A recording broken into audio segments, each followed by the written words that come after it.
খুব ভালো করে বুঝবেন। বিশ্বনবী হাদিসে পাকের মধ্যে বলেন, মান তাওয়াজ্জা ফা আহসানাল বুদুআ সুম্মা ক্বালা আশহাদু আল্লা ইলাহা ইল্লাল্লাহু ওয়াহদাহু লা শারীকা লাহু ওয়া আশহাদু আন্না মুহাম্মাদান আবদুহু ওয়া রাসূলুহু আল্লাহুম্মা জাআলনি মিনাত তাওয়াবিন ওয়া জাআলনি মিনাল মুতাতাহহিরিন ফুতিহাত লাহু সামানিয়াতু আবওয়াবিল জান্নাহ ইয়াদখুলু মিন আইয়িহা শাআ। খুব ভালো করে বুঝবেন। বিশ্বনবী হাদিসে পাকের মধ্যে বলেন, যে ব্যক্তি ওযু করলো, খুব চমৎকারভাবে ওযু করলো, এরপর ওযু শেষে কালিমায়ে শাহাদাত পাঠ করলো, এরপর সে এই দোয়া পাঠ করলো, আল্লাহুম্মা জাআলনি মিনাত তাওয়াবিন ওয়া জাআলনি মিনাল মুতাতাহহিরিন। বিশ্বনবী বলেন, এই দোয়া পাঠ করার কারণে রব্বুল আলামিন ওই ব্যক্তির জন্য ফুতিহাত লাহু সামানিয়াতু আবওয়াবিল জান্নাহ ইয়াদখুলু মিন আইয়িহা শাআ। ওই ব্যক্তির জন্য জান্নাতে 8টা দরজা খুলে দেন। এরপর সেই ব্যক্তি যে জান্নাতের দরজা দিয়ে ইচ্ছা ওই দরজা দিয়েই সে জান্নাতে প্রবেশ করতে পারে। শুধুমাত্র এখানে তো নয়, বিশ্বনবী বলেন ওযুর মাধ্যমে আল্লাহ রব্বুল আলামিনের কাছে বান্দার মর্যাদা বৃদ্ধি পায়। হাদিসে পাকের মধ্যে আসছে, বিশ্বনবী বলেছেন, আলা আদুল্লুকুম আলা মা ইয়ামহুল্লাহু বিহিল খাতায়া ওয়া ইয়ারফাউ বিহিদ দারাজাত। ক্বালু বালা ইয়া রাসূলাল্লাহ। ক্বালা ইসবাগুল বুদুই আলাল মাকারিহি ওয়া কাসরাতুল খুতা ইলাল মাসাজিদি। বিশ্বনবী বলেন, তোমাদেরকে আমি এমন একটা আমলের কথা কি বলে দিব না, যে আমলের মাধ্যমে রব্বুল আলামিন তোমাদের গুনাহগুলো মাফ করেন।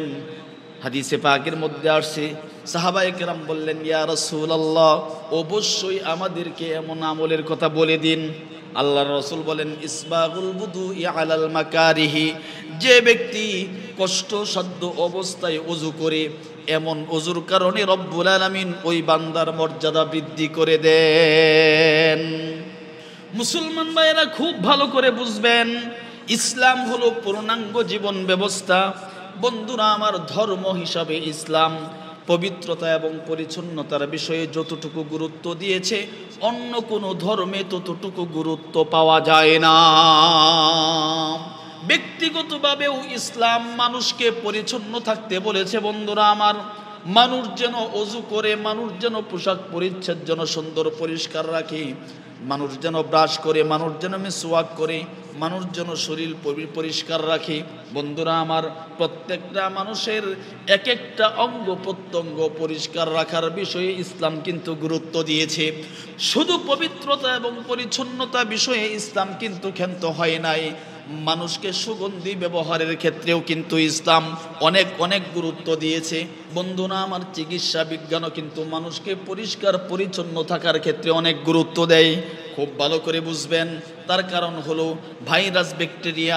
একজন মানুষ যদি পরিষ্কার পরিচ্ছন্ন থাকে, তাহলে সে ভাইরাস ব্যাকটেরিয়া থেকেও সে বিরত থাকতে পারে।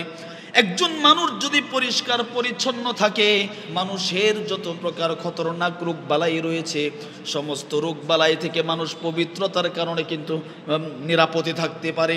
খুব ভালো করে বুঝবেন বন্ধুরা আমার, এমনকি কোনো মানুষ যদি 5 ওয়াক্ত নামাজ পড়ে, তাহলে ওই 5 ওয়াক্ত নামাজের কারণে 5 বার অন্তত কমপক্ষে ওযু করার কারণে, ওই মানুষ সর্বনিম্ন 5 বার ওযু করার কারণে পরিষ্কার পরিচ্ছন্নতার মধ্য দিয়ে সমস্ত রোগ বালাইগুলো থেকে হেফাজত থাকতে পারে। খুব ভালো করে বুঝবেন, ইসলাম তো মানুষকে এ টু জেড মুকাম্মাল জীবনের যত প্রকার যত ক্ষেত্রে পরিষ্কার থাকার দরকার পড়ে, ইসলাম পরিপূর্ণ জীবন ব্যবস্থা হওয়ার কারণে মানুষকে সব লাইনে সব দিক থেকেই মানুষকে পবিত্রতা থাকার জন্য নির্দেশ দিয়েছে।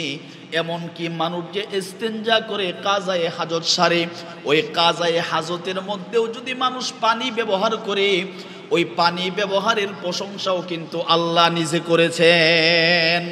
আপনাদেরকে ঘটনা শোনাই, আপনারা জানেন এখনো পর্যন্ত মক্কাতে কিন্তু অ্যাভেলেবেল পানি পাওয়া যায় না। ইসলামের শুরু যুগে তো পানি একেবারেই কম ছিল। ওই সময়ে মানুষ কিন্তু ইস্তেঞ্জা করার পর ডিলা কুলুক ব্যবহার করত, কিন্তু সাথে সাথে পানি ব্যবহার করতে পারতো না। কারণ পানি ব্যবহারের সিস্টেমটাই ছিল না। পানি অল্প থাকার কারণে, একেবারেই সংকীর্ণ থাকার কারণে কিন্তু মানুষ অনেক সময় শুধুমাত্র ডিলা কুলুকের মাধ্যমে ইস্তেঞ্জা সেরে ফেলত, পানি ব্যবহার করতে পারতো না। সংকটের কারণে পানি ব্যবহার করতে কিন্তু পারতো না। এমনটাই ছিল সাধারণত সমস্ত মানুষের আদত বা অভ্যাস।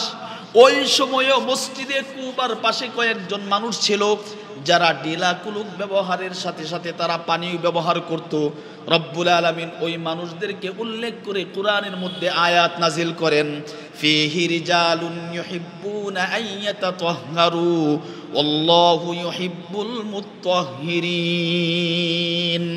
আল্লাহ আয়াত নাজিল করে দিলেন, অ্যাভেলেবেল মানুষ সবাই ডিলা কুলুক ব্যবহার করেই তারা ক্ষান্ত হয়ে যেত, কারণ পানি অ্যাভেলেবেল পাওয়া যেত না। কিন্তু ওই মসজিদে কুবার পাশে যারা ছিল তারা ডিলা কুলুক ব্যবহারের সাথে সাথে পানিও ব্যবহার করত। আর সেই পানি ব্যবহারের কারণে আল্লাহ পাক ওই মানুষদের প্রশংসা করতে গিয়ে কোরআনে আয়াত নাজিল করে দেন। খুব ভালো করে বুঝবেন, আল্লাহ রাব্বুল আলামিন অন্য আয়াতের মধ্যে বলেন, ইন্নাল্লাহা ইউহিব্বুত তাওয়াবিন ওয়া ইউহিব্বুল মুতাতাহহিরিন। আল্লাহ রাব্বুল আলামিন তাওবাকারীদেরকে পছন্দ করেন, সাথে সাথে বলেন যারা ডিলা কুলুক ব্যবহার করে পরিষ্কার পরিচ্ছন্ন থাকে তাদেরকেও আল্লাহ তাআলা পছন্দ করেন। এজন্য একজন মানুষের জীবনের গুরুত্বপূর্ণ সাবজেক্ট হলো মানুষ যেন পবিত্রতা পরিচ্ছন্নতা থাকে, পরিষ্কার থাকে। কারণ পবিত্রতার মাধ্যমে রব্বুল আলামিন মানুষকে কবরের আযাব থেকেও কিন্তু বাঁচান। হাদিসে পাকের মধ্যে আসছে, বিশ্বনবী বলেন, ইস্তানজিহু মিনাল বাউল ফাইন্না আম্মাতা আযাবাল কবরি মিনহুম। আল্লাহর পয়গম্বর মানুষকে আদেশ করতেছেন, তোমরা পেশাবের ছিটাফুটা থেকে তোমরা বাঁচো, কারণ কবরের অধিকাংশ আযাব পেশাবের ছিটাফুটা থেকে না বাঁচার কারণে হয়ে থাকে। হাদিসে পাকের মধ্যে আসছে, মাররান নবী সাল্লাল্লাহু আলাইহি ওয়াসাল্লাম বিকবরাইন ফাকালা ইন্নাহুমা ইউআযাবানি ওয়া মা ইউআযাবানি ফি কাবীরিন। আল্লাহর পয়গম্বর এক জায়গা দিয়ে যাচ্ছেন, বন্ধুরা আমার খুব ভালো করে বুঝবেন। আল্লাহ রাসূল বললেন, এই দুইটা কবরের ভিতরে আযাব হচ্ছে। সাহাবায়ে কেরাম বললেন, ইয়া রাসূলুল্লাহ, কি কারণে আযাব হচ্ছে ইয়া রাসূলুল্লাহ? বিশ্বনবী বলেন, কঠিন কোনো কারণে আযাব হচ্ছে না, তাদের দুইটা গুনাহের কারণে আযাব হচ্ছে। একটা গুনাহ হলো তারা পেশাব করত, ইস্তেঞ্জা করত, কিন্তু তারা পবিত্রতা অর্জন করত না। দ্বিতীয় হলো চুগলখুরি করত, এই চুগলখুরি করার কারণে এই কবরের ভিতরে আযাব হচ্ছে। প্রিয় ভাইরা আমার, এজন্যই তো বলতে চাই হাদিসে পাকের মধ্যে পবিত্রতা এবং পরিচ্ছন্নতার বিষয়ে অনেক গুরুত্ব দেওয়া হয়েছে। আফসোসের বিষয় হলো এটাই, আজকে মুসলমান যুবকেরা যুবতীরা ইস্তেঞ্জা কিভাবে করে কিভাবে ঢিলা নিতে হয়, আজ মুসলমান যুবক এবং যুবতী কিভাবে পবিত্রতা অর্জন করা যায় এই সিস্টেমটাই জানে না।